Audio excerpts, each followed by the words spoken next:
এখন যে কোনো তারিখ মানে লোকে ভোটের তারিখের কথাই মনে করে, যেমন 25শে মে জঙ্গলমহলে ভোট, কিন্তু আমি বলবো 26শে মের কথা।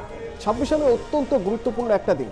কবছর একটু পিছিয়ে যায়, 2021-এর 26শে মে ইয়াস, সেই ইয়াসের ধ্বংসলীলা, সেই তাণ্ডবের কথা এখনো লোকে মনে করে।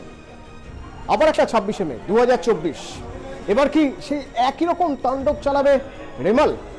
রেমাল কি? রেমাল একটা ঘূর্ণিঝড়। আচ্ছা, এই রেমাল নাম কারা দিয়েছে? রেমাল নাম ওমান দিয়েছে। ওমানে রেমাল মানে হচ্ছে বালুকণা, একটি আরবি শব্দ। তো এক একটা দেশ এক একবার সুযোগ পায় ঘূর্ণিঝড়ের নাম দেওয়ার। তো এবার যদি এই ঘূর্ণিঝড় ফর্ম করে তার নাম হবে রেমাল, এটা ঠিক করা হয়েছে এবং ওমান এই নামটা দিয়েছে। ঘূর্ণিঝড় এখনো ফর্ম করেনি, কিন্তু যদি ঘূর্ণিঝড় ফর্ম করে তাহলে কি হতে পারে? আমরা যেখানে দাঁড়িয়ে রয়েছি এই সময়, এই টাইম ফ্রেম যদি দেখি, তাহলে শুক্রবার সন্ধে 6টা। বেশ, এখনো এখানে ঘূর্ণিঝড়ের কোনো নাম নিশান কিচ্ছু দেখা যাচ্ছে না। এই আমাদের কলকাতা, এপাশে বাংলাদেশ খড়গপুর, এপাশে এই ওড়িশা বর্ডার। তো আমি স্যাটেলাইট ইমেজ, একটা রানিং ইমেজ প্লে করছি।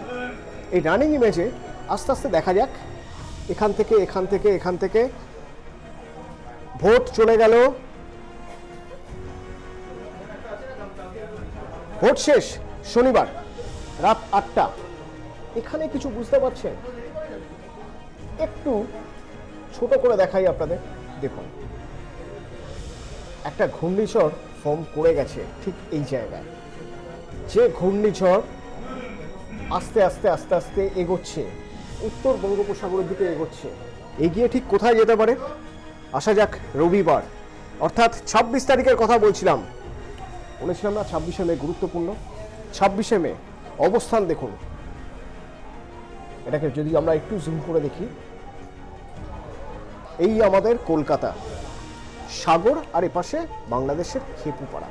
বলা হচ্ছে সাগর আর খেপুপাড়ার মাঝখানে এই 180 কিলোমিটার এই জায়গায় হিট করবে, ল্যান্ডফল হবে, অর্থাৎ ভূপৃষ্ঠ ছোবে রেমাল যদি ঘূর্ণিঝড় ফর্ম করে যায়, যা ফর্ম করে যাবে শনিবারে 25 তারিখে, এবং তারপর 26 তারিখ, অর্থাৎ 25 তারিখ মধ্যরাত বা তারপর থেকেই ল্যান্ডফল শুরু হয়ে যাবে। ল্যান্ডফল যখন হবে তখন গতিবেগ হাওয়ার ঘন্টায় 130 কিলোমিটার, 130 কিলোমিটার পার ঘন্টা এই গতিবেগে ঝড় বইবে এখান দিয়ে। তার সঙ্গে হবে বৃষ্টি এবং জলোচ্ছ্বাস, এবং এটা চলবে প্রায় একদিন, প্রায় 24 ঘন্টা এই ধ্বংসলীলা চলবে। শুধুমাত্র দক্ষিণ 24 পরগনা নয়, উত্তর 24 পরগনা, কলকাতাও বাদ যাবে না। প্রবল বর্ষণের পূর্বাভাস রয়েছে দক্ষিণ 24 পরগনার জন্য, ভারী থেকে অতি ভারী বৃষ্টির পূর্বাভাস রয়েছে কলকাতা, উত্তর 24 পরগনা, হাওড়া, হুগলি, নদিয়া, পূর্ব মেদিনীপুরেও। কেন? দেখুন, আমরা ছিলাম কোথায়? 3টে, 26 তারিখ রবিবার, সময় এগোচ্ছে। দেখুন, রবিবার 26 তারিখ সন্ধে 6টা। স্যাটেলাইট ইমেজ কি দেখাচ্ছে দেখুন। এদিকে জলেশ্বর, বালাসোর, ভদ্রক, এপাশে হলদিয়া, গঙ্গাসাগর, এই পুরো বিস্তীর্ণ জায়গা প্রবল বর্ষণ তো হবেই, তার সঙ্গে ঝোড়ো হাওয়া বইবে, যে ঝোড়ো হাওয়া 80 থেকে 120 কিলোমিটার বেগে হতে পারে।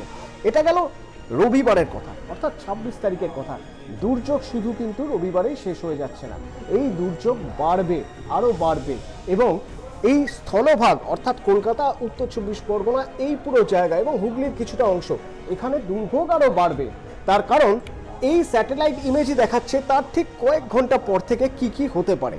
দেখুন, রবিবার রাত 1টা, ক্যালেন্ডারের হিসেব অনুযায়ী সোমবার হয়ে যাচ্ছে, 27 তারিখ হয়ে যাচ্ছে। দেখুন অবস্থা, এপাশে পূর্ব মেদিনীপুর, পশ্চিম মেদিনীপুর, হুগলি, বর্ধমান, নদিয়া, এই পুরো এলাকাটা একবার দেখুন। ঘূর্ণিঝড়ের পুরোপুরি প্রভাব, ভীষণ প্রভাব পড়বে এখানে, এবং গঙ্গাসাগর আর হলদিবাড়ি এবং সুন্দরবনের বিস্তীর্ণ এলাকা ভালোভাবেই বুঝতে পারছেন কী পরিমাণ ক্ষতিগ্রস্ত হতে পারে। আর ভারী থেকে অতি ভারী বৃষ্টির হাত থেকে বাদ যাবে না কলকাতাও। সোমবার সকালও হবে কিন্তু ভারী বৃষ্টি দিয়েই, সোমবার সকাল 10টা, 27 তারিখ 27শে মে সোমবার সকাল 10টা। স্যাটেলাইট ইমেজ বা স্যাটেলাইট প্রজেকশন যা বলছে তাতে সোমবার সকালে কলকাতা, কোলাঘাট, হলদিয়া, খড়গপুর, এপাশে গঙ্গাসাগর, হলদিবাড়ি, শ্যামনগর, এই বিস্তীর্ণ জায়গা, এবং উপরে উপরের দিকে বাঁকুড়া, দুর্গাপুর, সিউড়ি, নলহাটি, কাটোয়া এবং ওদিকে চলে যাচ্ছে আমাদের বাংলাদেশের পাবনা, শাইলকুপা, এদিকে যশোর, খুলনা, পিরোজপুর, মাথাবেড়িয়া, এই পুরো এলাকা ঝড় বৃষ্টি এবং কোথাও প্রবল বৃষ্টি, কোথাও ভারী থেকে অতি ভারী বৃষ্টির পূর্বাভাস রয়েছে। অর্থাৎ টানা 24 ঘন্টা এই প্রেডিকশন থাকবে, বৃষ্টি থেকে ভারী বৃষ্টি, অতি ভারী বৃষ্টি এবং প্রবল বর্ষণ। সবচেয়ে বেশি ক্ষতিগ্রস্ত হবে, আপনারা নিশ্চয়ই ছবি দেখে, ইমেজ দেখে আঁচ করতে পারছেন দক্ষিণ 24 পরগনার কি অবস্থা। দক্ষিণ 24 পরগনা সবচেয়ে বেশি ক্ষতিগ্রস্ত হবে। সাগর এবং কাকদ্বীপ, নামখানার বিস্তীর্ণ অঞ্চল, এই জায়গাগুলোর নদী বাঁধ, এমনিতেই নদী বাঁধ নিয়ে মানুষ টেনশনে থাকেন। ইয়াসে যে ক্ষতি হয়েছে, বলা যেতে পারে ইয়াস না, আরও পিছিয়ে যেতে হবে। আইলায় যে ক্ষতি হয়েছে, সেই ক্ষতি পুরোপুরি এখনো পর্যন্ত ঢাকা দেওয়া সম্ভব হয়নি বা ক্ষতের প্রলেপ দেওয়া সম্ভব হয়নি। তারপরে ইয়াস, যদিও প্রযুক্তি অনেক উন্নত হয়েছে, যার জন্য অনেক আগে থেকে এখন বোঝা যাচ্ছে বা একটা আঁচ করা যেতে পারছে কোথায় কোথায় কতটা প্রভাব পড়বে, সেই অনুযায়ী ইভাকুয়েট করানো যাচ্ছে, মানুষকে নিরাপদ জায়গায় সরিয়ে আনা হচ্ছে। এবং সেই সরিয়ে আনার প্রক্রিয়া কিন্তু ইয়াসের সময়ও হয়েছিল, যে জন্য আইলায় যে পরিমাণ প্রাণহানি হয়েছিল, ইয়াসে সে পরিমাণ প্রাণহানি হয়নি, কিন্তু সম্পত্তির ক্ষতি তো হয়েছে। আর সেই সম্পত্তির ক্ষতি আটকানো যাতে যায়, তার জন্য আরও উন্নত প্রযুক্তি, র্যাডারের ব্যবহার, এইসব প্রযুক্তির ব্যবহার করে আগাম জানিয়ে দেওয়া হচ্ছে স্যাটেলাইট ইমেজের মাধ্যমে যে দক্ষিণ 24 পরগনা কতটা ক্ষতিগ্রস্ত হবে। দক্ষিণ 24 পরগনার এই নির্দিষ্ট জায়গা, কিছু কিছু জায়গা যদি আমরা ধরে দেখাই আপনাদের যে ঠিক কতটা ক্ষতিগ্রস্ত হতে পারে, তাহলে বলতে হবে এই দেখুন, এই যে ম্যানগ্রোভ অরণ্য, এই বিস্তীর্ণ এলাকা এখান থেকে শুরু করে এবং পূর্ব মেদিনীপুর, এই বিস্তীর্ণ এলাকা সবচেয়ে বেশি ক্ষতিগ্রস্ত হবে এবারের এই রেমালের জন্য। এবার যেহেতু এই জায়গা সবচেয়ে বেশি ক্ষতিগ্রস্ত হবে, সুতরাং আগাম সতর্কতা নেওয়া হয়েছে। প্রথমত সেচ দপ্তরকে জানানো হয়েছে, দ্বিতীয়ত বিপর্যয় মোকাবিলা দল ইতিমধ্যেই পৌঁছে গিয়েছে। মৎস্যজীবীরা সমুদ্রে যেতে পারবেন না, মানা করে দেওয়া হয়েছে এবং এখানে মাইকিং চলছে। মাইকিংয়ের মাধ্যমে জানিয়ে দেওয়া হচ্ছে যে যারা যে জায়গাগুলোয় মনে হচ্ছে যে বিপদ সংকুল, সেখান থেকে সরে যান। রিলিফ ক্যাম্প করা হয়েছে, শেল্টার করা হয়েছে, সেখানে আপনারা চলে যান। তার কারণ যে পরিস্থিতি তৈরি হচ্ছে, সেই পরিস্থিতি থেকে বাঁচানোর হাত মানুষের নেই। আগাম সতর্ক থাকা ছাড়া আর কোনো উপায় নেই। এবং শুধুমাত্র জল ঢুকে যাবে, প্রবল জলোচ্ছ্বাসে জল ঢুকে যাবে তা নয়, গাছ ভাঙবে, বাড়ির চাল উড়ে যেতে পারে, গবাদি পশু সামলানো মুশকিল হয়ে যেতে পারে এবং বিদ্যুতের কোনো সংযোগ থাকবে না যদি সত্যি 80 থেকে 120 কিলোমিটার বেগে টানা ঝোড়ো হাওয়া বইতে থাকে। সুতরাং ওই যে বলছিলাম 26 তারিখ খুব গুরুত্বপূর্ণ।